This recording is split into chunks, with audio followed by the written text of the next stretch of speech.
No, thank you. Sleepy. You come back in an hour. Need sleepy. Please go away. Let me sleep for the love of God! It's now time for the Billy C. Morning Show, part of the Billy C. Boxing Network. Interact with the show at BillyCBoxing.com. And we're coming to you live from the Billy C. Studios in Lake George in New York. I'm Bill Caliger, and it's time for the Billy C. Morning Show. Good morning, everybody. Special shout out to all of our viewers on Fight TV. We're proud to be on Fight TV, and we hope you guys are enjoying it. And don't forget, you can catch Fight TV on your handheld app, and it's at fight.tv. That's FITE.tv. Check it out. Today's show is being brought to you in part by Sal's Neighborhood Pizzeria and Italian Restaurant, located on St. Simon's Island in the state of Georgia. Check out the website, www.salsneighborhoodpizzeria.com. And don't forget, if you're heading south, 15 minutes out of your way off of I-95, we'll get you a delicioso meal, and it'll become a regular stop. I guarantee it. I'm pulling a Joe Namath in 1969. I guarantee it that you will love Sal's Restaurant and see what we're always bragging about. And by the way, mention this show and get a free cannoli with your meal. So you'll see what I'm talking about. Literally 15 minutes out of your way. That includes stopping for a couple of lights. I kid you not. www.salsneighborhoodpizzeria.com or give my man a call, 912-268-2328. 912-268-2328. Today's show is also being brought to us in part by my book. Tom Molyneux, From Bondage to Baddest Man on the Planet, is available right now where all good books are sold, and you can literally get a copy of it right now by visiting barnesandnoble.com or amazon.com. Find out why we got a 5-star rating across the board. The Tom Molyneux, From Bondage to Baddest Man on the Planet, is the story of a slave, a man born as a slave, fought for his freedom, got his freedom, and then went over and challenged the world's best fighter and was robbed. Find out why I'm so pissed off for this guy, even during his life and today. Because Tom Molyneux, while he was alive walking this planet, he was screwed because of the color of his skin. And 200 years later, he's still being screwed. Find out why. Help me set the record straight. And by the way, if you want a signed copy and you want to come on up in the Glens Falls area, or if you're going to be in the Glens Falls, New York area on Sunday, November 6th, I will be at the Queensberry Hotel, part of a book fair. There'll be tons of other authors there, and I will have copies of my book to sell at a discount price. Sign them and talk boxing. Queensberry Hotel, Glens Falls, New York, November 6th. Be there or be square.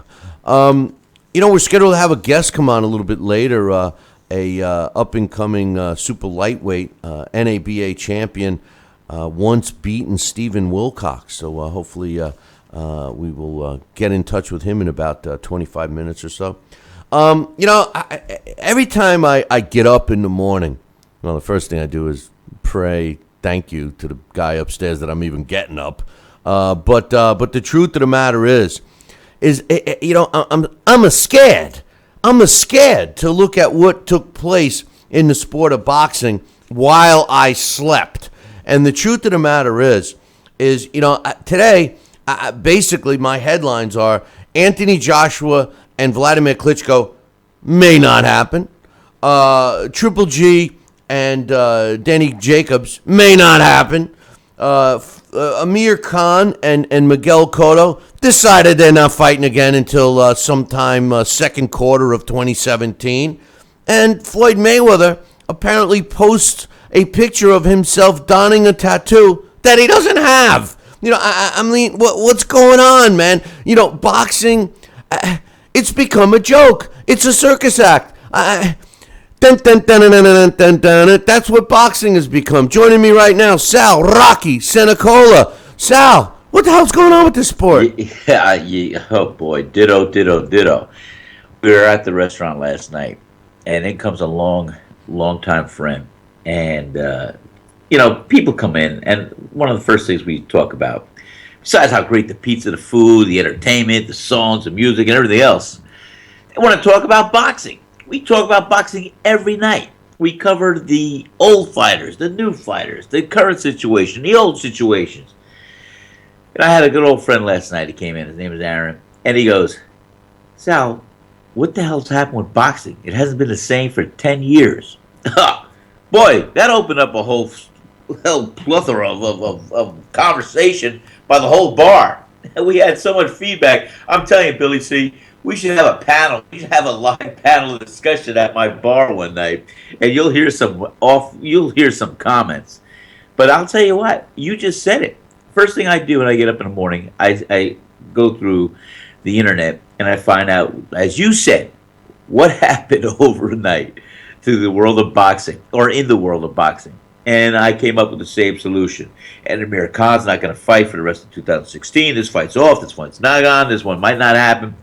I don't know what to say. It's a bad state of affairs. When I made my comeback 3 years ago, if my shoulder didn't blow out, and I really wanted to have a large stake in trying to see what I could do in this sport today. And now I'm looking back and say, wow, there's really nothing that could be done except getting fighters who want to sign the dotted line and want to get in the ring with an opponent. A good, valuable lesson for all of us to look for.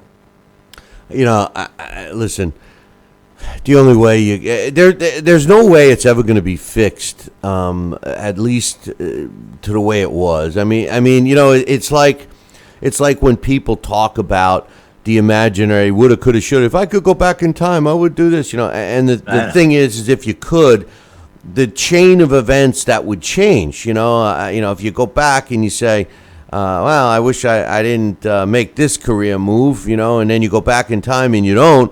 Well, then maybe that chain of events changes something. Maybe you don't end up living where you live, or you don't end up having the kids that you have. So the moral of the story is, if you could go back in time, chances are you may not want to change anything because your life as you know it may be altered. So my point of all of this is, we can change things from this day forward. And the only way that we can change something this day forward in the sport of boxing would require more division in the sport, which I am against. I don't want more division. So I don't know. Basically, the sport is kind of screwed. What's going on right now with Anthony Joshua and Vladimir Klitschko, apparently the WBA doesn't want to let Anthony Joshua fight for their vacant title because he happens to have the IBF title. They're totally cool with Vladimir Klitschko fighting, but not Anthony Joshua. So Vladimir Klitschko may be fighting Lucas Brown, which makes no sense because the WBA has already ordered Lucas Brown to fight Frezequendo for the fight that for their title, for their regular title. So I don't know. I can't even follow what the WBA is thinking. And then if you're thinking about Klitschko, why wouldn't he want to fight for the most titles that he could gain at one time? And let's be real. I love Anthony Joshua. I think he's the future of the sport, let alone the heavyweight division. But let me tell you something. For him to beat Vladimir Klitschko would be a feat in itself. I mean, I would think that Vladimir would be the favorite going into the fight. So I don't know. I think it's a bad move. I think that what we were saying yesterday, oh, look at Klitschko not even taking a tune-up fight. Well, maybe we were wrong. Maybe Klitschko realized, hey, I need an easier opponent. No disrespect to Lucas Brown, but Lucas Brown is clearly an easier opponent than Anthony Joshua. So I'm real disappointed in that. But what about Floyd Mayweather posting a photo of him with a tattoo on his arm? That's not even his tattoo. The guy doesn't have any tattoos, and if he's gotten one made, if he just got one, I don't get it. What the hell does that mean? Well, let me ask you this. How do you know? Did he maybe just go out one night and say, hey, I want a tattoo, and now he's showing it to the world? Could that be what happened? Well, no, it's an extensive sleeve tattoo that a guy has come on and is able to prove that it's his. As a matter of fact, It was created and put on him by Jun Chat, who designs one of a kind tats for people. So he would never have approved of using his design on someone else. So I mean, I don't know what it is. I know. What's that about? I mean, are you just looking for attention? Are you just looking for? I mean, but even if it was innocent, even if it was like this innocent thing, why? I mean, would you want to post a photo of you with photoshopped something else? I mean, I don't know. This world, she's a changing a big time, Sal. So it's a change. It's not what to say. I don't know. Hold on to your fork. I don't know. The funny thing is that to me, I still pray that the in boxing the best want to fight the best, and apparently the model here is fight the easiest opponent you can and pound on your chest. There's no best anymore. I don't know. But hey, talking about best, let's mention some stuff in other sports. Last night, yesterday afternoon, the Indians beat the Toronto Blue Jays 3-0 to win the ALCS. They have punched a ticket to the World Series. They won that series 4-1. Congratulations to the Indians, 3-0 win over the Toronto Blue Jays. That's exciting. Now the Cubbies who found themselves down 2-1, and I predicted the Cubs against the Indians in the World Series. They beat the snot out of the Dodgers 10-2 last night to tie up the NLCS at 2 games apiece. So that game, at that series, at least is going to go 2 more games. So the Indians will get a chance to rest a little bit while the National League teams still decide who's going to be in the big show.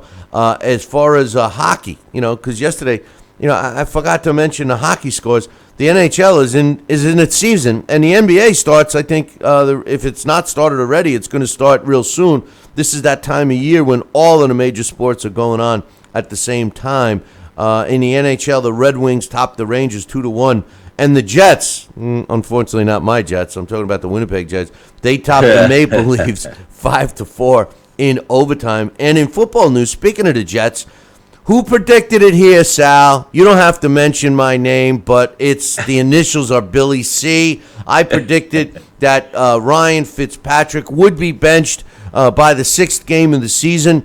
During the 6th game of the season, he was benched, and it was announced yesterday officially by the New York Jets, that Geno Smith will be starting this weekend when the Jets play on Sunday.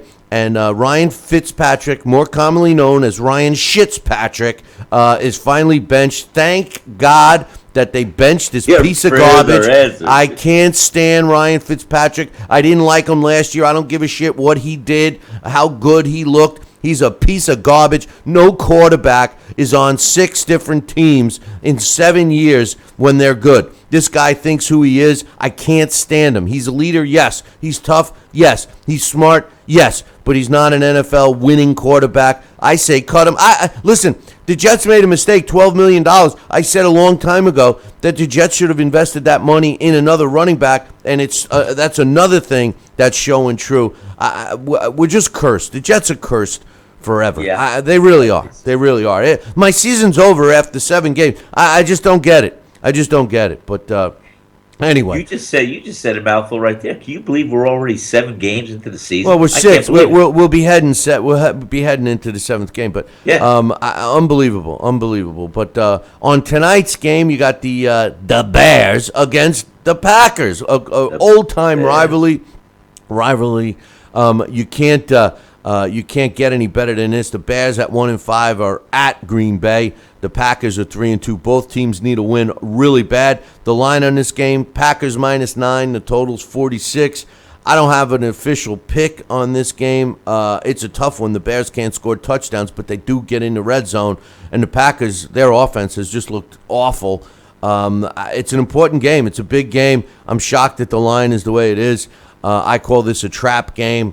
But I think it's going to be an entertaining game tonight on NFL Network and CBS. Now, college football's got 3 games tonight as well. Virginia Tech is giving up 6.5 points. The total is 51 against Miami. Miami started off pretty good. They've in a little slide right now. This is a tough game to pick as well. My initial feeling is I like Miami in this game with the points, but you never know. I have no official pick on this game either, nor do I have one on the Troy State versus South Alabama game. Troy State is the favorite with 8 points.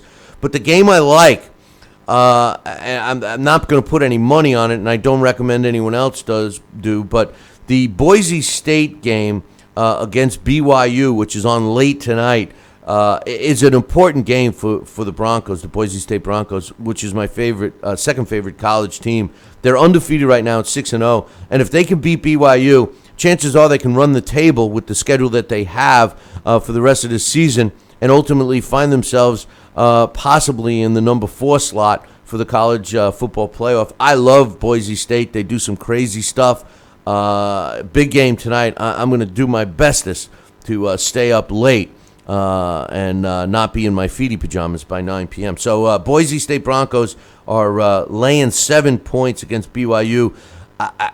It's not a diamond pick. It's not a pick that I'm guaranteeing, but I'm playing Boise State. I think they're going to win this game, and I'm willing to lay 7 points. So that's what is going on in the other sports scene. Phew.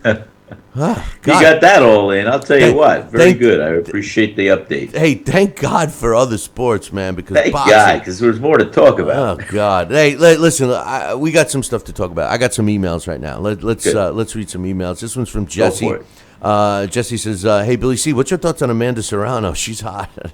I know Amanda. I called several of her fights. 2 of them in Chicago and one of them in New York, but. Amanda can look really hot and she could look really not.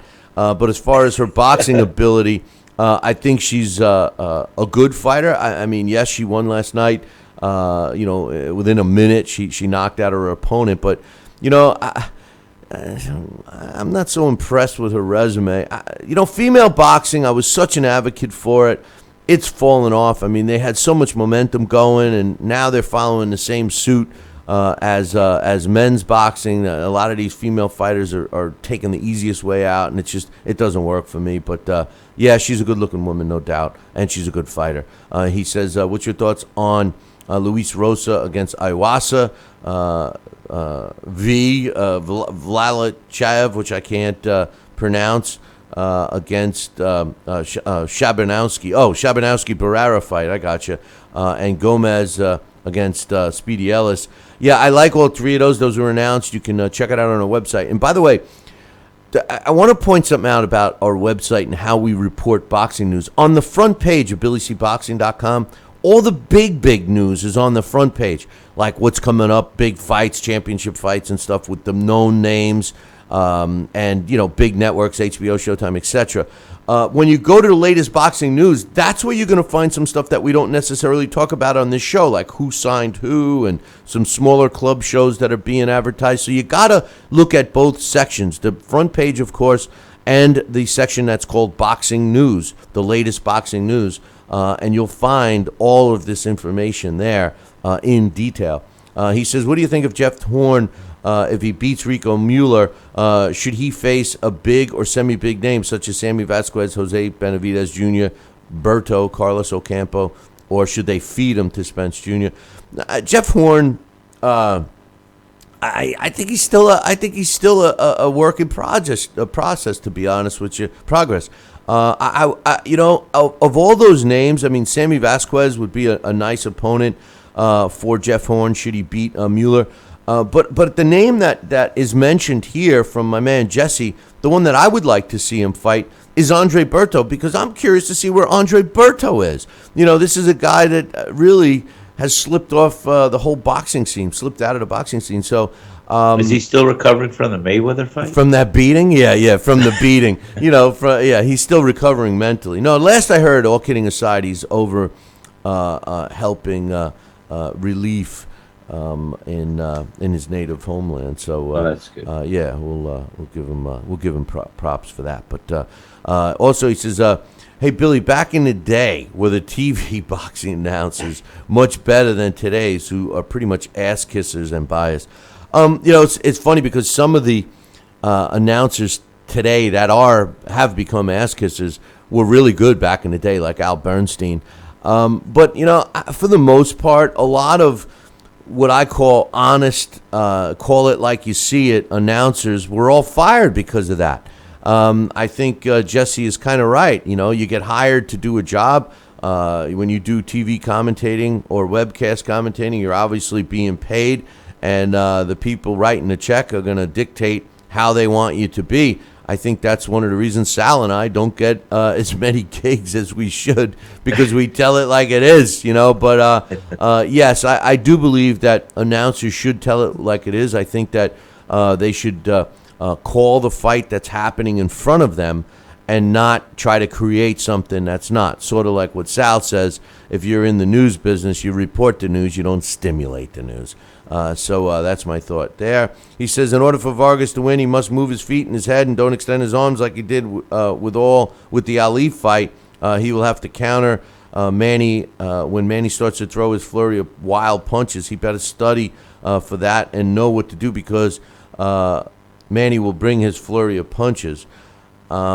I agree. I think Vargas is going to try to outslug Manny, and I think as long as Manny stays out of harm's way, it's going to be I think it's going to be a very entertaining fight. But he says, what's your thoughts on Julio Urias and his pitching stuff? Should he have pitched in the playoffs? He's referring to the young kid who pitched last night for the Dodgers. Listen, the kid looked great in the beginning. But, the Cubs are the best team in the National League. There's no doubt about it. Don't get me wrong. I love the Dodgers, too. And I would be rooting, even though I want the Indians to get in, I'll be rooting for the National League team, either one, Cubbies or the Dodgers.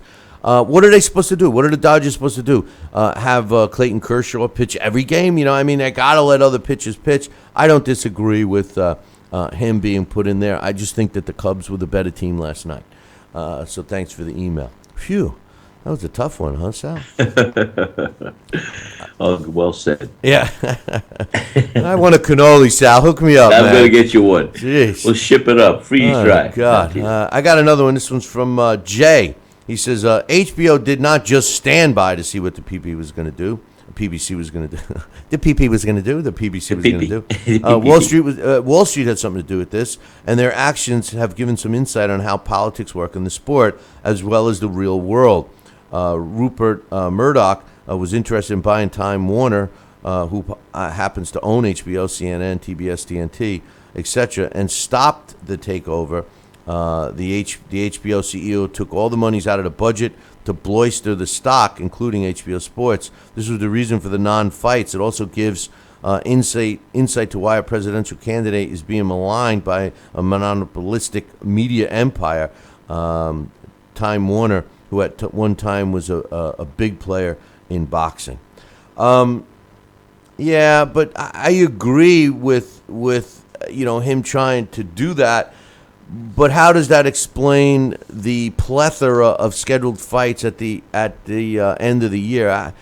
I don't know. I mean, it makes more sense than my theory, maybe, from a business perspective. But I still think that right now they're looking pretty damn good with the PBC, because the way the year unfolds with HBO and some of the big fights that they're going to have, I think most people are going to be thinking HBO at the beginning of 2017. Don't you think? What do you think? Me? I think you. Right. I was talking to my dog. Yeah. You're still on the line, aren't you? What do you think, Sal? What do you think? I think you're right, and I think HBO is going to line up some big super things for us in 2017. And it's so funny when we talk about it. Don't forget, HBO was the founder of a lot of these old. Remember the old closed circuit TV or HBO? I mean, they showcased the best fights, the original fights. They were the network. And who knows? I think they want their place in the sport again. We questioned what their strategy was, and maybe I think you hit it on the head, as you so eloquently said yesterday, that they might have been just biding their time for the PBC to be no more. And they're reloading, and they're going to be maybe coming out with some big things to announce. Well, I just think that, they're going to look pretty good. Yeah. when people start remembering fights, they're going to be remembering the most recent ones that took place, and the recent fights that will have taken place at the close of 2016 will be memorable fights in terms of names, recognition, etc. And despite all the events that the PBC put on, which was a hell of a lot throughout the year, I think people are going to be thinking the HBO. That's all. But well, I think you're right, and it's so funny because I think even the PBC, we have some contenders for maybe the fight of the year with one of their highlighted fights. No, we'll see. We'll see. My man Mitch says, "Hey Billy C, when you mentioned Hopkins fighting on HBO with the real King Louise and hopefully Anthony Joshua and Klitschko." Plus Crusher versus Ward. You forgot another big fight in HBO's plans to close out the year, and that's right. He's saying, and that's Vasily Lomachenko against Nicholas Walters, which is a 50-50 fight in Mitch's mind, and I agree with him. That's right. I forgot that one too, Sal. So there's another one. That's Lomachenko. Let me tell you, I love the guy. I think he's phenomenal. No doubt. And Mitch says. The WBA seems to have struck again. It looks like it might wind up being Klitschko against Lucas Brown. I was just talking in the chat room. Yeah, that makes no sense. The WBA is, they're trying to, unify their own belts, which is complete bullshit. When one sanctioning body has to unify their own belts, I mean, how sad is that? When I was fighting, the old saying we always used to joke and say what the WBA stood for. What? With Bob's approval, yeah, Bob Arum. That's right. Well, that's right, huh? Well, that's a good one. That's a good one. Good one. You need to hear that. But now, in the 1980s, that's what we thought. It's like, hey, with Bob's approval, that's the WBA. Boy, have times changed. Now, whoever writes the check, you're in. But I used to try to make up some kind of, how can you get with Don King and the WBC? How can we put that around? It didn't work. I tried wrapping it around a couple times. It never worked. The thing about the WBA and Klitschko possibly fighting Lucas Brown, the WBA set up a tournament, and the fights. Well, first of all, Luis Ortiz is in the mix. He's the guy with the interim belt, and he's fighting Malik Scott. So which is going to be on HBO, which is going to be kind of a question mark in itself. I mean, why isn't he in the mix?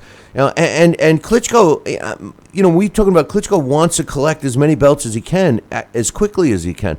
Why would he not want to push for the Anthony Joshua fight where he could potentially pick up at least two of the belts, the IBF and the IBO, and hopefully convince the WBA to put their belt on the line, and he would pick up three? Why would he choose to go and fight? Obviously it's an easier fight, Lucas Brown, no disrespect to Brown, but he would end up with one belt, and the probability of him getting opportunities to fight for the others would be far and few in between. I don't know. Maybe Klitschko's rethinking the level of opposition he wants to fight. I don't know. It might be, but here he was last week in our minds, a warrior wanting to maybe go in, doing a last hurrah, or semi winding up and passing the baton possibility. But I don't know how many fights he thinks he has left. It's so funny. I was reading this morning. Amir Khan thinks he has 5 fights left in his career. And he's targeting Kell Brook and Danny Garcia in those 5. Well, Amir Khan may have 5. I don't know about Vladimir Klitschko. And Klitschko's been out for a year. Has 3. Klitschko's been out a year. To tell you the truth, he's got nothing left to prove. If I was him, I'd be staying home with his gorgeous wife. But that's my opinion. And She Russian? No, she's not. She's an American actress. But he could be getting into promotion and or politics or whatever. I don't think he's got anything left to prove. He's not an exciting fighter, and his spot in the Hall of Fame is just waiting for him to stay out for 5 years. But hey, listen, we got to take a break, Sal, and we're going to try to get Stephen Wilcox on the phone, young up-and-coming fighter out of Canada. So let me take a break, and when we get back, hopefully we'll have Wilcox on, and we'll have you on too, man. So all right, buddy. We'll be back. I don't know. I'm gonna make a prediction. We'll be back in 2. The Billy C. Morning Show will be right back. Hey, fight fans, check out KOFantasyBoxing.com. KO Fantasy Boxing is boxing's only trademarked fantasy game. Check it out, www.KOFantasyBoxing.com. Select your own gym, your own fighters, track them through a season that can last from 3 months to a year, depending upon which league you join. You got to check this out, man. www.KOFantasyBoxing.com. Join it today. Again, www.KOFantasyBoxing.com, and tell them Billy C sent ya. Check out BillyCBoxing.com now, or feel the wrath of the mighty mustache. Oh, that hurts. Why are you doing that to my face? I hate you. That's BillyCBoxing.com. Consider this your warning. Now, back to the Billy C Morning Show. Interact with the show at BillyCBoxing.com.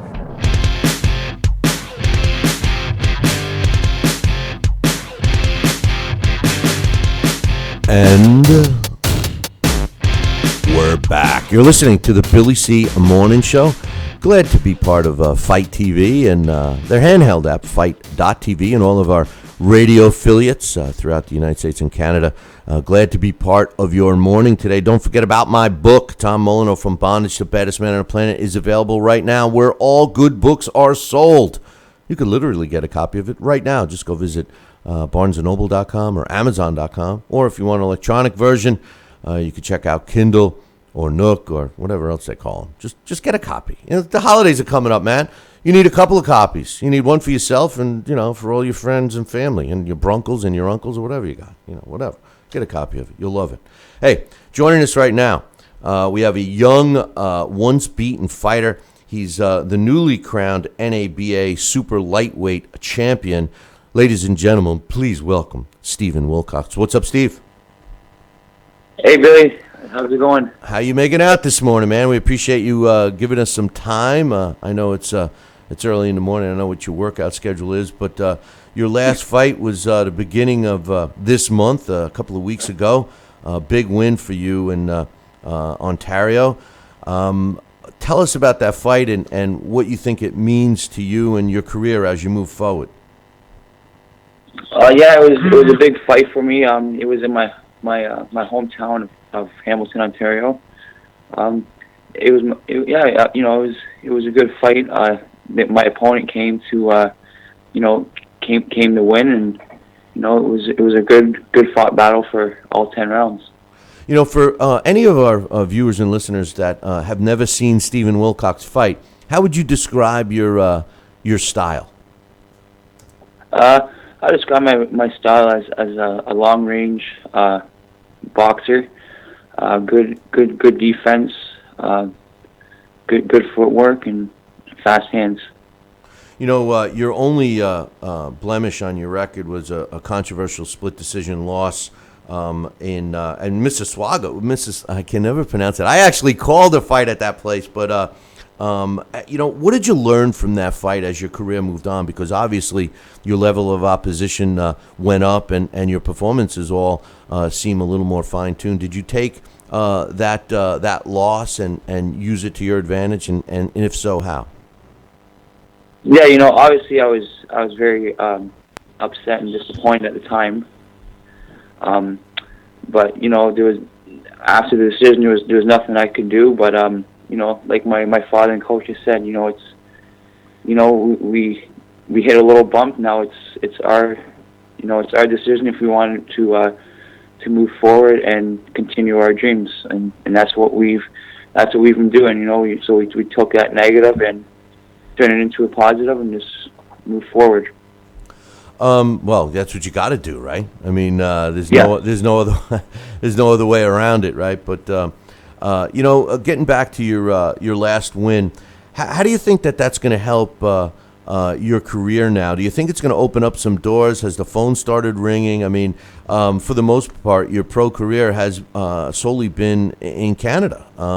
Do you expect to get some opportunities here in the States or in other places, or do you feel totally comfortable and happy fighting at home? Obviously, we've gotten a few opportunities and stuff like that to to fight in the States, but nothing was outstanding, and my team decided not to move forward with them. But I'm thinking now that winning this belt and stuff, that the phone's gonna be ringing, and I just, to be honest, I just do my job and stay ready, and whatever my team decides to do, I'm ready for.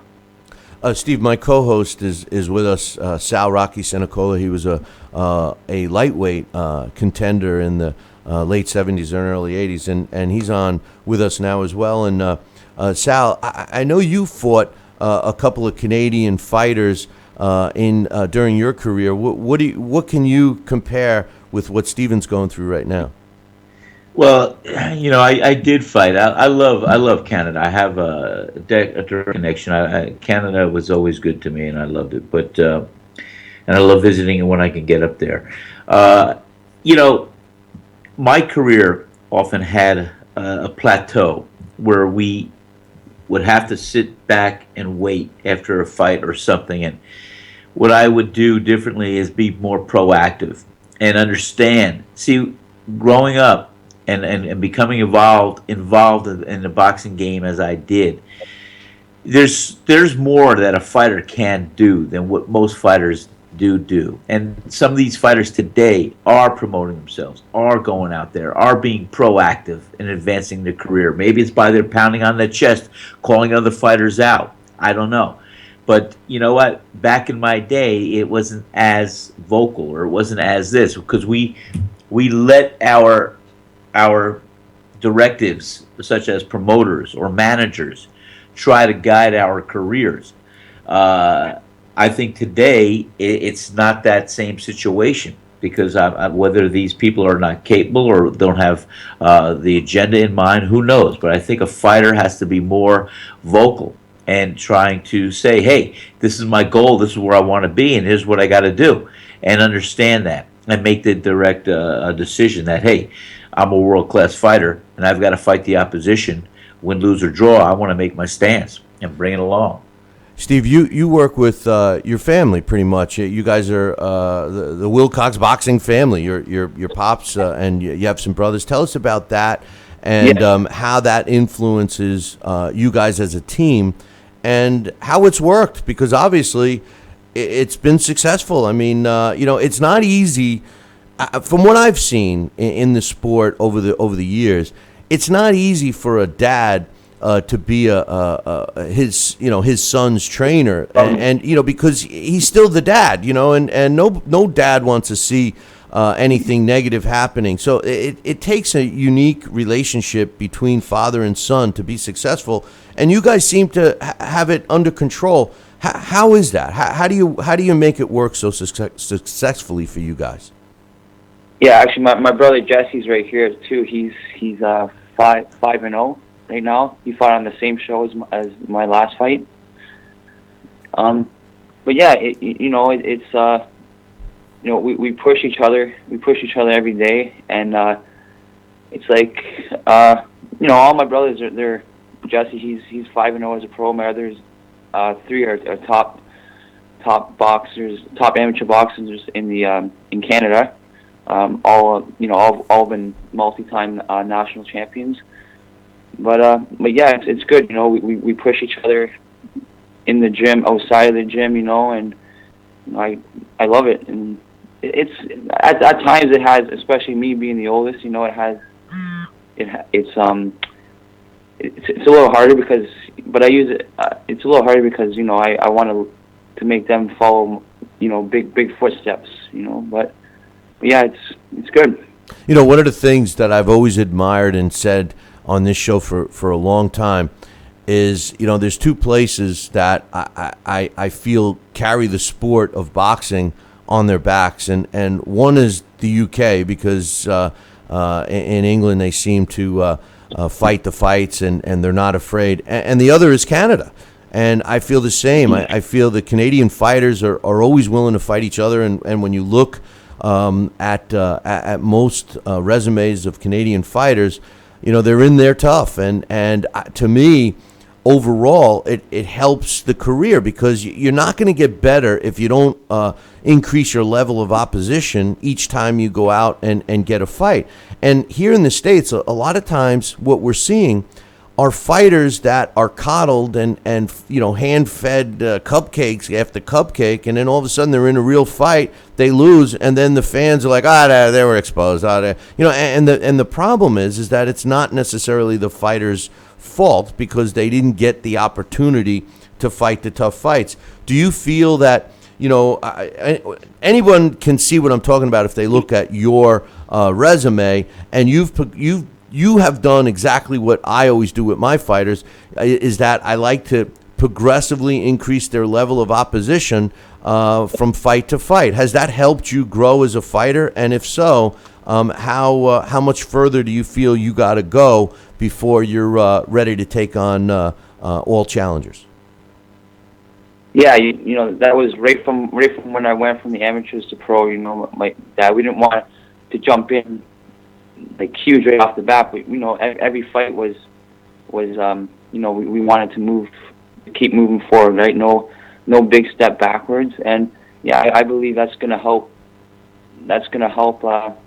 Benefit my career, because then when it's time to make that big step up, where you can't be fighting the less opponents, you're gonna be ready for it. It's not gonna be a massive jump up. So. Well, I think you're being modest because you have 17 pro fights, and only 4 of your 17 pro fights were against opponents with an upside down record. And when you look at most other fighters with 17 pro fights, I would be shocked if you would find less than 8 to 10 of their opponents, and I'm referring to states fighters that had upside down records. So I think you're underbidding yourself a little bit here, my man. But do you think that the WBA, which I've been a little critical of lately with all their titles, and now you're their NABA champion, do you think they're going to do you right and get you some opportunities to fight for not only bigger titles, but for some money fights? You think you're going to have that opportunity with them, or are you just crossing the bridge when you come to it? Obviously that's the plan. I hope winning this title will eventually help me move on to bigger championship fights. But that's really something we have no control over. So you just got to hope for the best, I guess. In 2014, you fought 3 times. Last year, you only fought twice. This year, you fought 3 times already. Are you going to try to get one more fight under your belt this year, or are you already going to look forward to 2017? That's the plan so far. We have nothing set in stone, but there's a few dates we're looking at in early December. Just nothing's been finalized yet, but that's the plan, to get one more this year. But if not, it'll probably be early next year. Well, listen, man, I wish you all the best, and give a shout-out to your brother Jesse and his career and your pops. And we would love to have you guys come back on again, and I'll follow your career. And I would love to keep me posted. I know you got a hold of Johnny Blaze Robbins, and he's got all my contact info. I would love to come and see you guys live. I don't think I ever have yet, but I love going to Canada. I'm not that far. I'm definitely closer than Sal, but I would love to come up. So keep me posted, and we'd love to have you on. If you do schedule something for this year, we'll have you on before your fight so you can talk about it and promote it, and we'd love to follow your career from this point on, my man.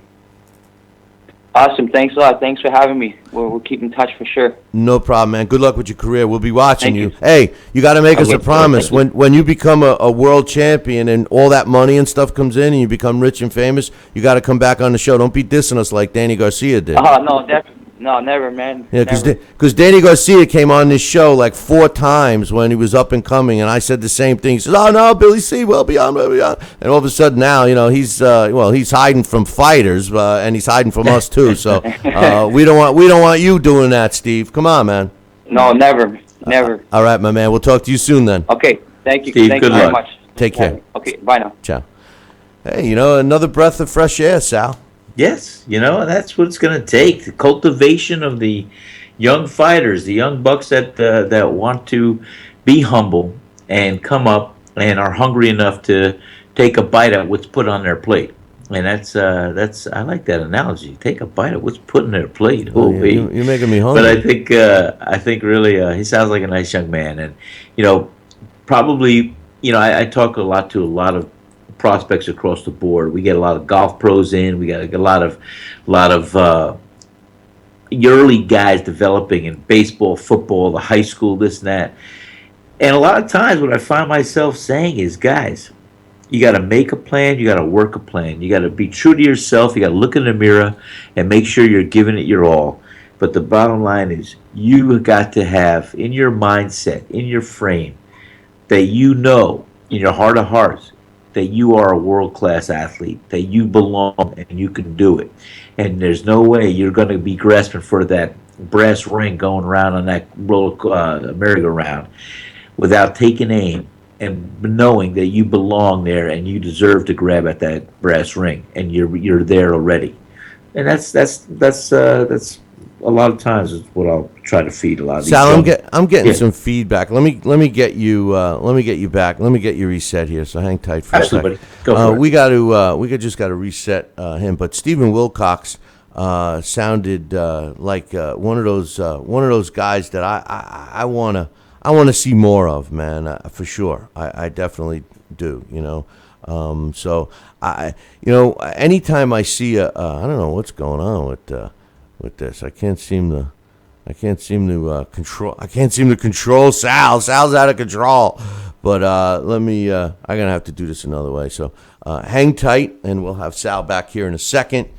In the meantime, I got an email I will read from my man Joel, and Joel says, "Hey Billy C, with Wlad Klitschko stepping away from a potential monster fight with Anthony Joshua on December 10th." Because the WBA won't sanction the fight. What are your thoughts on Wlad now possibly fighting Lucas Brown in Germany on that same date, December 10th? On a level 1 to 10, how much excitement does that fight generate for you?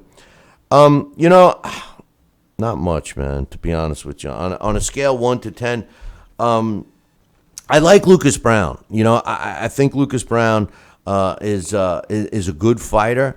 I think he, remember, if you follow the WBA's bouncing bullshit ball of boxing title belts, you will find that Lucas Brown actually won their WBA regular heavyweight title when he beat Ruslan Shagayev.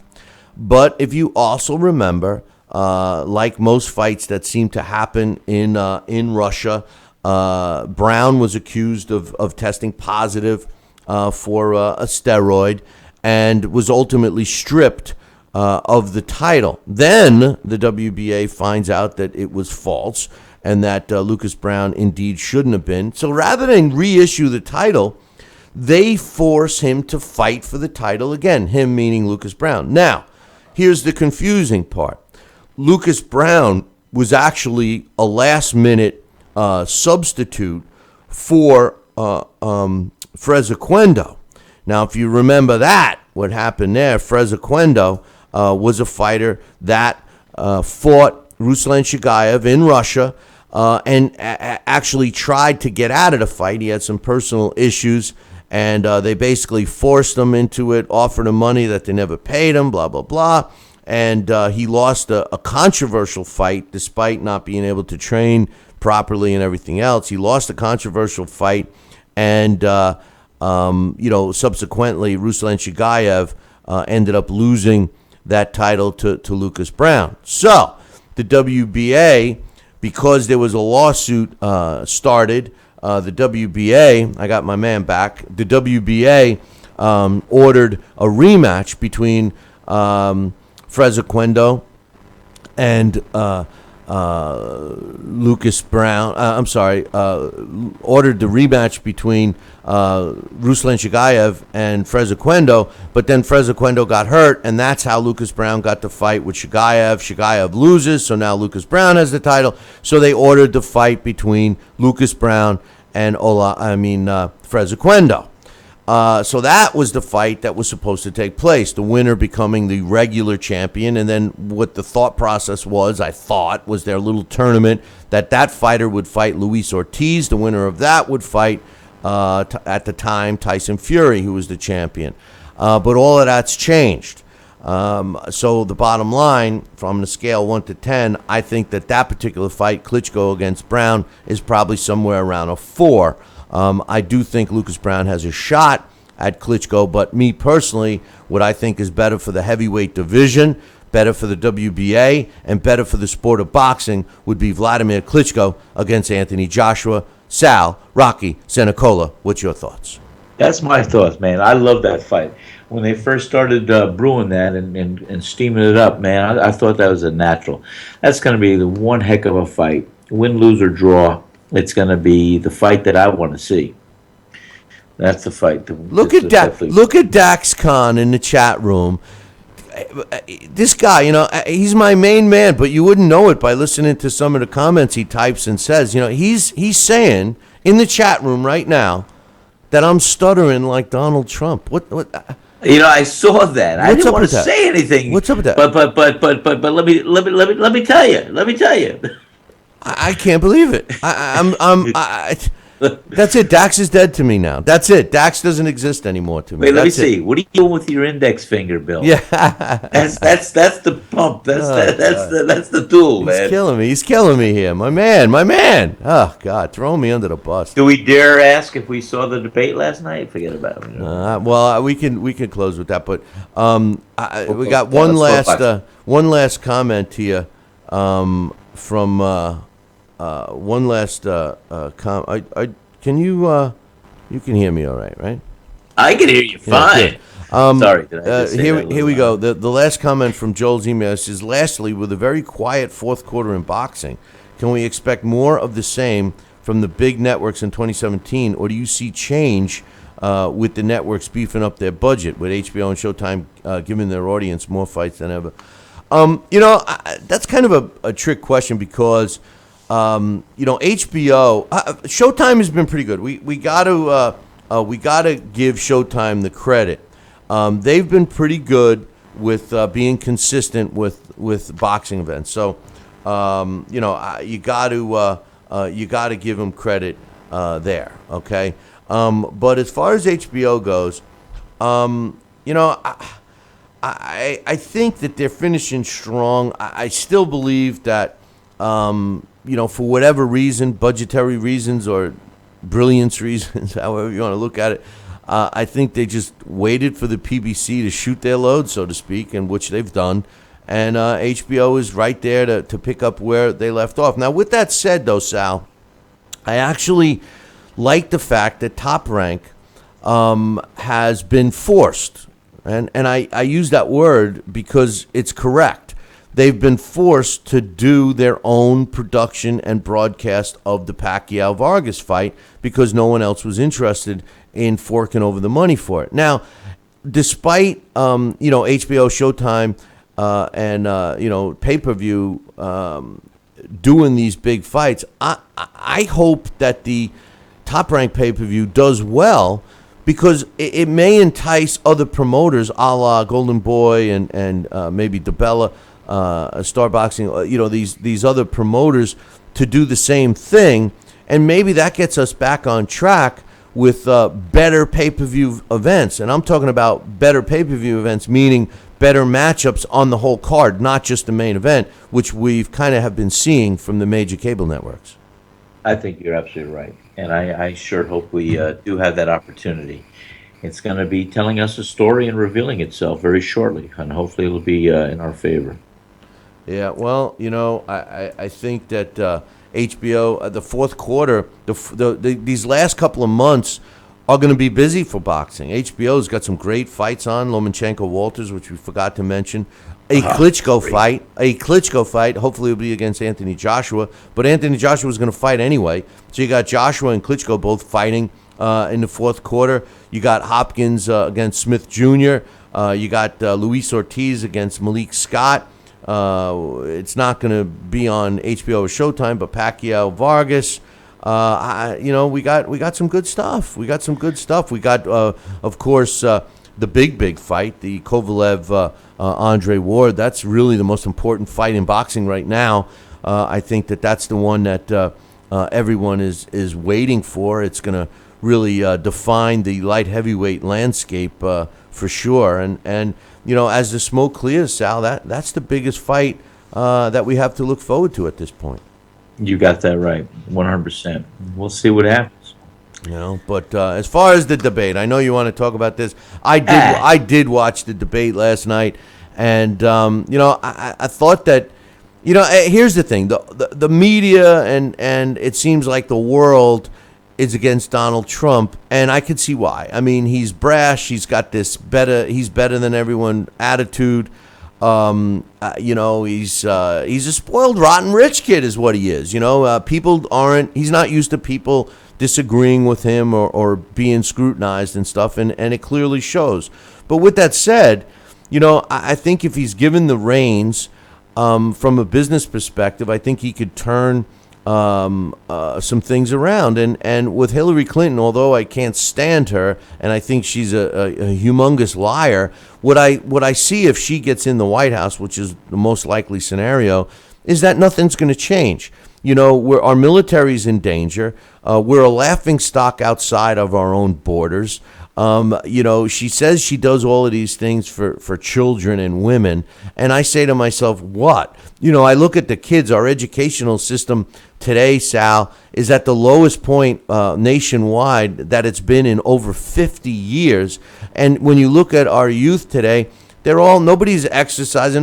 They're all playing Xbox games. They're all overweight. They're all quitting school. They're all killing themselves. I mean, if she's did all of this for the kids of today, what the hell happened? And what has she actually done for women? I think, women have moved into the business world, and I think that they're rewarded based on their accomplishments. And I think that the division between men and women in terms of pay scale and all of that is drastically connected now. I don't think it's as far apart as it was 20 years ago. So in my opinion, I'm nervous about the security of this country, and that's one thing I don't think Hillary can do. And one question I don't understand, why hadn't Donald Trump brought up Benghazi at all in any of the debates? I find that fascinating.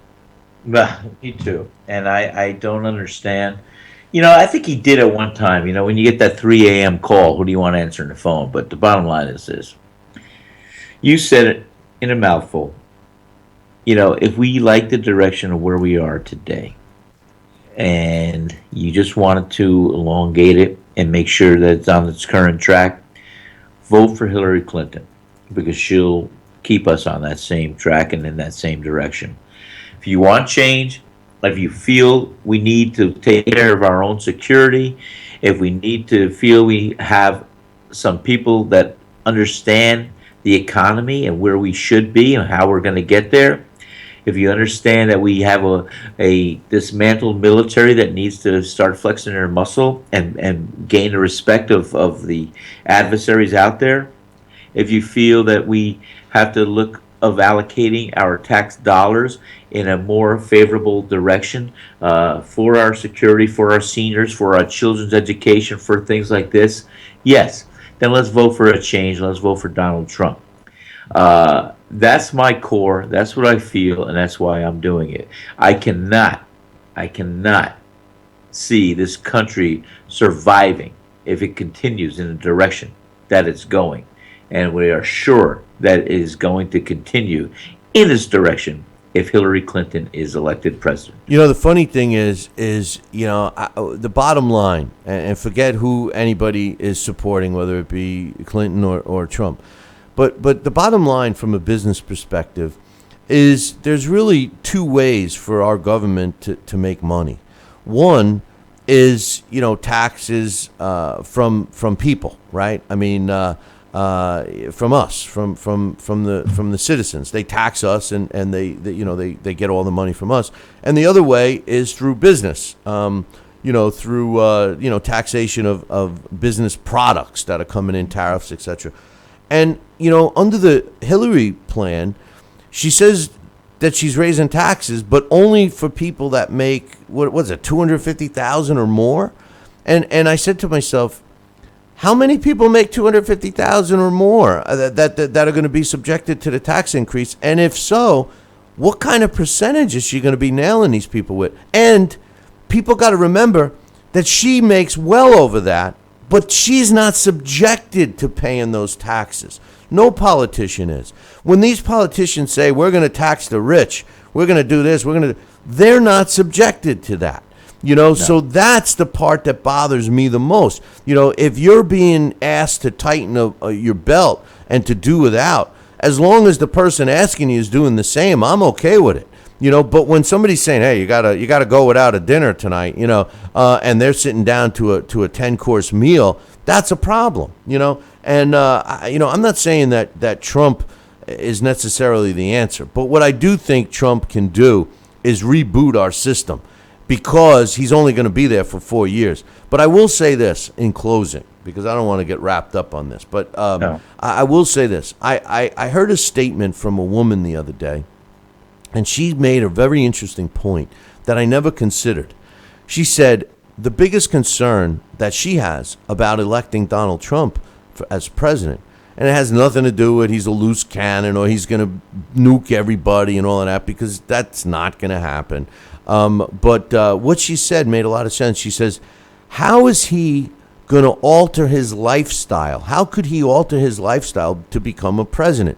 Meaning, this guy wants to go to a store. He hops in a helicopter and he goes 2 blocks and, sends somebody down to grab him a soda. He does live a lavish lifestyle. And, when and if he becomes a president of the United States, how's he going to do that? He won't be able to do that anymore, and can he adjust? He's not used to people telling him he can't do this or can't do that, the product of a spoiled rich kid. And I think that she made a really good point, because I ask myself that now, the same question. Hillary Clinton, to me, they're all politicians. It's easy for everyone to say, Sal, all politicians are liars. But Hillary Clinton, I look at her and I see a little Smurf demon bitch. I would rather have anyone else in there than her. Well, Billy, me too. And I'm going to bring this up. I've brought it up probably 2 or 3 times, so excuse me to your fans and everything else. But I just reflect back to my buddy old Chicky Farrar and I sitting down at the Blarney Stone talking about careers and fightings and everything else. And his words, Sal, we're all bad. Well, that's how I look at the politicians. They're all bad. And what do we have to do? Vote for the best of the bad, or the lesser of 2 evils. And you know what? Between Trump and between Clinton, I'm voting for Trump. And to think this guy who has had some business success in his career and lifetime, if you're a business leader, you know how to appoint and how to delegate and how to try to have the right people in the right positions. Look at his choice for vice presidents, Pence. That was a great opportunity and a great choice. So if he can align his cabinet and he can make sure he appoints the right people, don't forget, a president can only do so much. He's not capable of really doing the things that I think that as a loose cannon or whatever it might be, as the left is trying to make the potential presidency of Trump look like. You've got to do a lot of things. There's not really too much that goes on with knee-jerk reactions and everything else. So I think that if he is in office, he's going to try to align himself with true leaders that can follow through in the positions he would like to appoint them to. I just want to know, Trump always says hey, Hillary, you've been in this business 30 years. You've done True. nothing. You've done nothing in 30 years. What makes us think True. you're going to do it in 4? And that's true. But, my only question is, last night she was, talking, basically trying to convince me that this country is in great shape under the Obama administration. She says how many jobs and how great everything is. And I'm saying to myself, what the fuck is she talking about? I mean, things are crazy, and I can't understand how, they're talking about oil prices and how the lower oil prices are hurting us. That is such a crock of shit, because people if they're not spending $4 a gallon for gas and they're spending $2, they have extra money to spend on other products and services. I mean, it makes no sense. The only people losing out are big time oil companies, or maybe other countries that are used to selling us oil that we don't need anymore. So it's crazy. It's crazy how the whole thing is. I don't like the fact that Obama and the fact that that's still going to be Clinton. So anything that Obama's done, Hillary will continue. They've armed the Middle East, which was one of the things that we didn't want to do. Iran is going to be, able to fire nuclear weapons in what, 8 years now? It's already been over a year and a half since that law went in place. So I mean, they're setting us up. We've become weak. These other countries laugh at us. Our military is weak. We don't have updated stuff. Anytime they want to cut money, they cut the military money, and it's a shame. It's a shame, and it ain't going to be good. No, listen, whoever gets elected in November, it's not going to be good, and we're going to have more division in this country, racially, politically. Listen. Don't be surprised if this country has a major internal revolution or civil war or something, because that's the way it is. You can't even talk to people about politics or race issues anymore. And if you talk to me about the Jets, I might stab you. I mean, I don't know. I don't know. So I mean, it's all getting pretty scary out there, Sal. But anyway, hey, let's change the subject. Let's go to what happened on this day in boxing history. How about that? On this day, I like it. October 20th. This is a guy that you talked to me about once. I don't know if we talked on the air or off the air, but on this day, October 20th, in 1979, Big John Tate wins a 15-round decision over Jerry Coetzee to win the vacant WBA World Heavyweight title, and that took place in South Africa. You remember Big John right. Tate? Oh, boy, Big Bad John Tate. Yes, I do. On this day, and this is another guy that was a quality fighter that people don't remember, but on this day, October 20th in 1962, Danny Moyer, tough guy, wins a 15-round decision over Joey Gamboa to win the vacant World Junior Middleweight title. It took place in Portland, Oregon. On this day in 1954, another good fighter, Johnny Saxton, wins a 15-round decision over Hall of Famer Kid Gavilan to win the World Welterweight title, and that took place in Philadelphia, Pennsylvania. On this day in 1947, Rinty Monahan wins a 15-round decision over Dadu Marino to win the vacant NBA World Flyweight title. Took place in London. On this day in 1939, one of the greatest fighters of all time, Sal. This guy is number 1 or number 2 on most people's pound-for-pound all-time great list. Henry Armstrong knocks out Richie Fontaine in the 3rd round to retain his World Welterweight title, and that took place in Seattle on this day in 1939. On this day in 1901, George Little Chocolate Dixon wins Little Chocolate Dixon and Abe Attell fight to a 20-round draw in their fight that took place in Cripple Creek, Colorado. Two big names in the sport, George Dixon and Abe Attell. And finally, on this day, October 20th in the year 2000, Mike Tyson, Iron Mike, knocks out Andrew Golota in the 3rd round in their fight in Auburn Hills, Michigan. The result was changed to a no contest due to Mike Tyson ultimately testing positive for some chiba. He smoked a little pot and tested positive for that one. But that's what took place on this day, October 20th, throughout the sport of boxing in those years I mentioned. And busy day in the sport back in the day, but not so much today, my man. No, as well. You're absolutely right. At least you didn't say that Tyson left the ring with a mouthful of ear. But anyway. No, he didn't. He didn't. But anyway, Sal, tomorrow hopefully we'll be able to open up the phone lines and let the fans drive the sport. But until then, I'll leave everybody with this. Make sure you tune in tomorrow morning. Same bat time, same bat channel. Until then, ciao, baby. Oh, that doesn't work. Forget about it.